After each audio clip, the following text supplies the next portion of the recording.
नमस्कार, एनजीएन के खास शो शख्सियत में आपका स्वागत है। आज हमारे साथ एक खास शख्सियत है। हम सबके बचपन से एक लाइन जुड़ी है, डाकिया आया डाक लाया।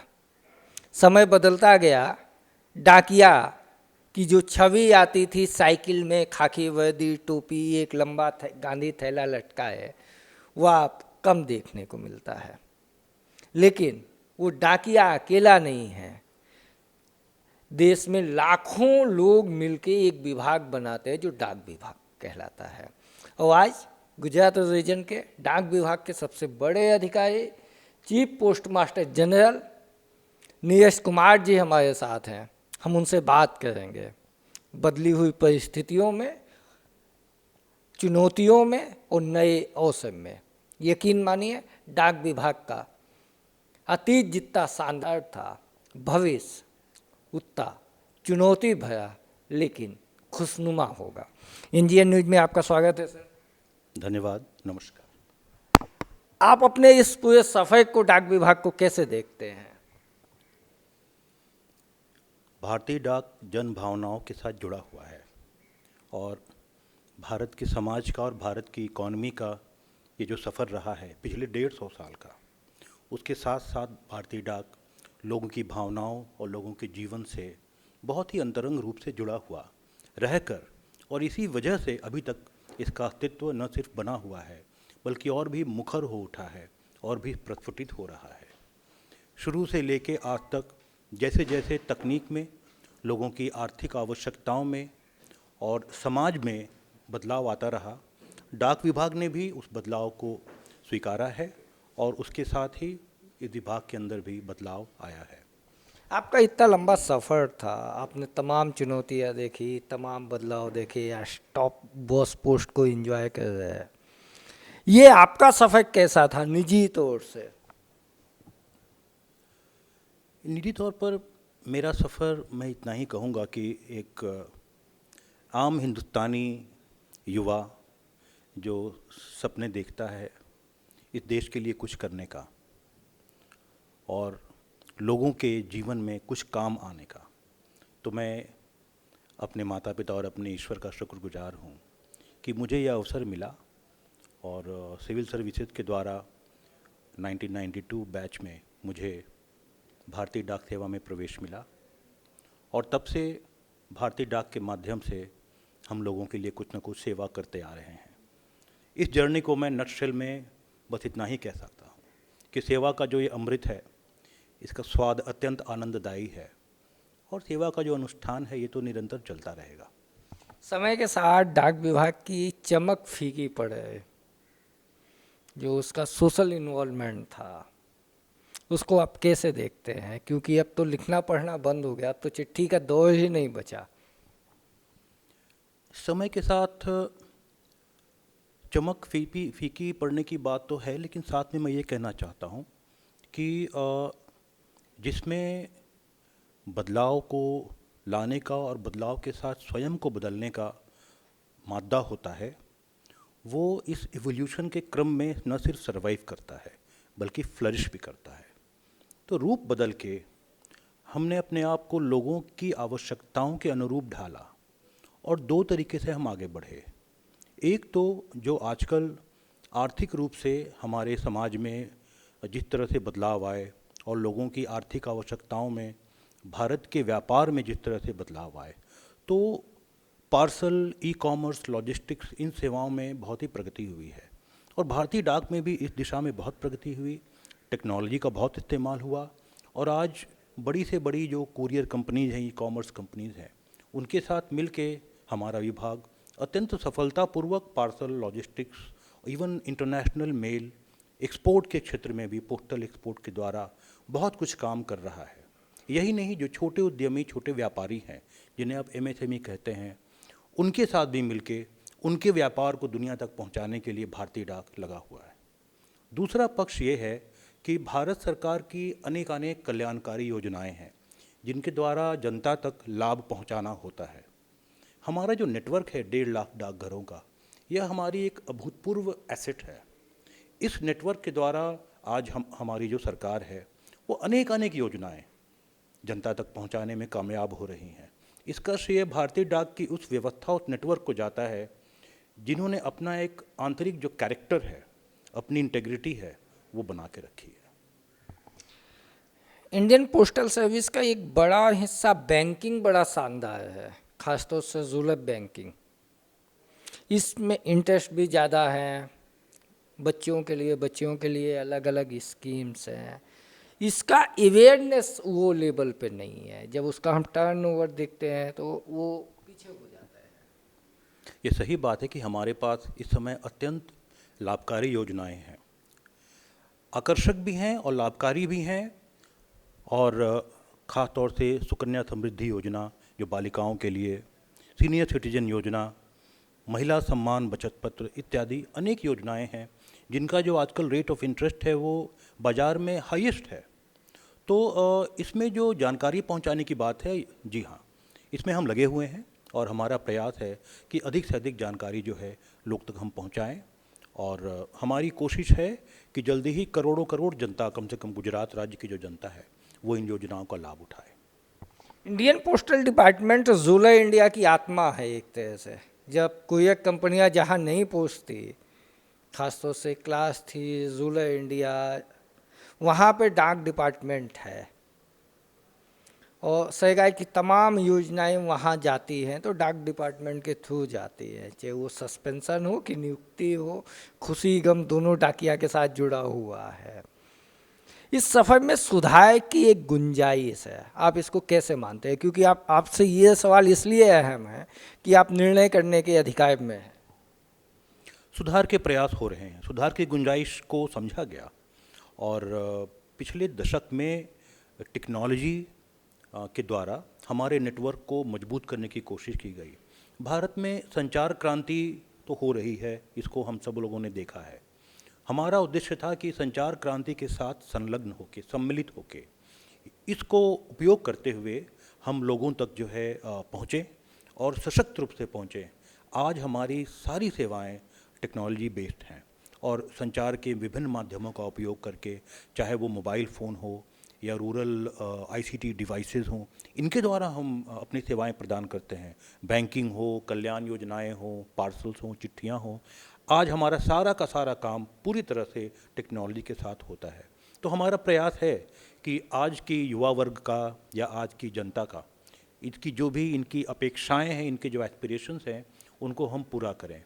उसके लिए जो भी हो सका, करीब 8-10 साल पहले हमारे भवनों को ठीक किया गया प्रोजेक्ट एरो के अंदर, जो लुक एंड फील है। उसके साथ ही यातायात के विभिन्न माध्यमों के द्वारा, चाहे वो रेल हो, बसेस हों और ट्रेन्स हों, साथ ही में रोड ट्रांसपोर्ट नेटवर्क की व्यवस्था की गई, जिससे रोड के द्वारा हमारी गाड़ियां देश के कोने कोने में पार्सल को पहुंचाती थीं। इस तरह से ये सब प्रयास चल रहे हैं और हमारी कोशिश है कि बदलते हालात के साथ हम न सिर्फ बदलें बल्कि लोगों को भरपूर सहायता देने का प्रयास करें। अहमदाबाद में आपके डिपार्टमेंट ने एक शानदार स्कीम लॉन्च की है। 2 बजे तक आप पार्सल बुक कराइए, शाम तक वो पहुंच जाएगा। ये क्या था और ये बाकी शहर में स्पॉन करने का उसका सक्सेस रेशियो क्या है? ये हमारा छोटा सा प्रयास यहाँ हो रहा है कि अहमदाबाद में, बड़ोदरा में, राजकोट में और गांधीनगर में सेम डे डिलीवरी। कभी कभी होता है कुछ चीज़ें अर्जेंट होती हैं या कुछ वस्तुएं होती हैं जो शायद 2-3 दिन तक में ख़राब हो जाएंगी। कुछ गिफ्ट आप देना चाहते हैं, आप फूल भेजना चाहते हैं, आप बर्थडे केक भेजना चाहते हैं, वगैरह वगैरह। तो हम कोशिश कर रहे हैं कि उसके उन चीज़ों के लिए, उन रिक्वायरमेंट्स के लिए, और अर्जेंट कॉरेस्पॉन्डेंस भी हो सकता है, तो क्यों नहीं हम जो हमारी क्षमताएं हैं, वो क्षमताएं हमारी क्या हैं। आज पार्सल डिलीवरी के लिए 8-10 डाकघरों को मिला के हम नोडल डिलीवरी सेंटर हमने बनाया है पूरे भारत में, और पार्सल की डिलीवरी अब नोडल डिलीवरी सेंटर से होती है। उससे आसान हो गया कि एक पूरे शहर में अब एक जगह को आइडेंटिफाई करके पूरे शहर का पार्सल वहाँ से हम बांट देंगे। उसी प्रकार से उनकी छँटाई अब सामान्य आरएमएस के बदले पार्सल हब्स में होती है। इन चीज़ों की वजह से, और जो हमारे पोस्टमैन हैं वो अब बाइक से डिलीवरी करते ही उनको बड़े बड़े जो हैं डिलीवरी बॉयज़ की तरफ बैग दे दिए गए हैं। तो इन सब चीज़ों के द्वारा फिर हम गाड़ियों से भी, 4 व्हीलर गाड़ियों से भी पार्सल की डिलीवरी करते हैं। तो जब हमारे पास ये साधन उपलब्ध हैं तो क्यों नहीं उनका उपयोग करते हुए हम सेम डे डिलीवरी का प्रयास करें। तो ये एक हमारी महत्वाकांक्षा है और इसको पूरा करने का हम भरपूर प्रयास कर रहे हैं। अभी तक इसके परिणाम क्या आए हैं? परिणाम अच्छे हैं और गांधीनगर और अहमदाबाद में कुछ लोगों ने, कुछ ऐसे भी व्यापारी हैं जिन्होंने अपनी मिठाई को बांटने के लिए या केक देने के लिए हमारी सेवा का उपयोग किया है। तो ये भी चल रहा है और इसको हम और आगे बढ़ाएंगे। अभी देखिए रक्षाबंधन भी पर्व आ रहा है, वो बहुत ही अच्छा अवसर रहेगा जब अपनी बहनों को या भाई बहन परिवार में गिफ्ट के लिए, या अगर राखी का याद नहीं था, आप दे नहीं पाए थे, तो उस दिन भी अगर आप राखी दे देते हैं तो हमारी व्यवस्था है। हम कोशिश करेंगे कि रक्षाबंधन के दिन डिलीवरी हो, चाहे वो देर तक ही हो, और सेम डे डिलीवरी के द्वारा भी हम लोगों को एक सूत्र में जोड़ सकेंगे। ये डिपार्टमेंट रक्षाबंधन के दिन काम करता है, संडे अपना कैंसिल कर देता है। उसमें क्लास 4 का भी एम्प्लॉय होता है, आप जैसा क्लास 1 ऑफिसर भी होता है। खेड़ा में आपके डिपार्टमेंट ने एक पायलट प्रोजेक्ट चालू किया है लेबर स्कीम को लेके। भारत सरकार ने गुजरात को चुना आपकी लीडरशिप में। 8 जुलाई को माननीय मुख्यमंत्री के द्वारा और हमारे माननीय संचार राज्य मंत्री, इन लोगों के प्रयासों से श्रमिकों को दुर्घटना बीमा कराने का एक बहुत ही शुभ प्रयास जो है उसका पायलट शुरू किया गया है, जो खेड़ा और रेस्ट ऑफ गुजरात में जिसे किया गया। और हमारी कोशिश है कि वो 2 महीने का जो हमारा ये प्रयास है वो पायलट किया जाएगा।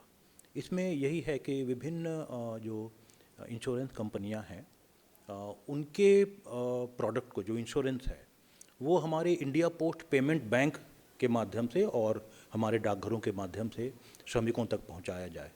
तो ये एक ऐसी कल्याणकारी योजना है जिससे जो मेहनतकश जो हमारी जनता है, जो रोजगार के लिए निकलती है, उसके साथ कुछ अगर हो जाता है तो उसके परिवार पर बहुत बड़ी आपदा आ पड़ती है। तो उन कठिनाइयों को ध्यान में रखते हुए हमारे विभाग ने और विशेष रूप से हमारे माननीय राज्य मंत्री महोदय ने इस योजना को चुना।